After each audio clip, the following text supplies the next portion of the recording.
നല്ല ചൂടുള്ള chicken mushroom soup.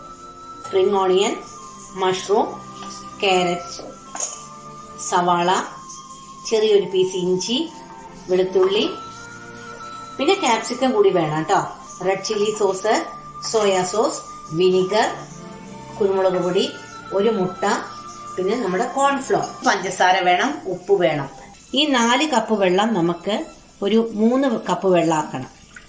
അപ്പൊ നമ്മുടെ ചിക്കൻ സ്റ്റോക്ക് ഈസ് റെഡി. അപ്പൊ നമ്മുടെ ഷ്രെഡഡ് ചിക്കൻ ഇവിടെ റെഡിയായി. നല്ല അമുൽ ബട്ടർ ഞാൻ ആദ്യം വെളുത്തുള്ളി, ഇഞ്ചി ഇട്ട് കൊടുക്കാം. ഇതിലേക്ക് മഷ്റൂം, ക്യാരറ്റ്, സവാളയും ഈ ക്യാപ്സിക്കം കൊണ്ട് ഇട്ട് കൊടുക്കാം. നമുക്ക് സ്പ്രിംഗ് ഓണിയന്റെ ബൾബാണ്ട് ഇട്ട് കൊടുക്കാം. ഈ ചിക്കൻ സ്റ്റോക്ക് ഒഴിച്ചു കൊടുക്കാം. ഈ ഷ്രെഡഡ് ചിക്കൻ ഇതിലിട്ട് കൊടുക്കാം. ഇതിലേക്ക് നമുക്ക് ബീറ്റ് ചെയ്ത് വെച്ച മുട്ട, ഇങ്ങനെ സൂപ്പ് ഇവിടെ റെഡിയായി.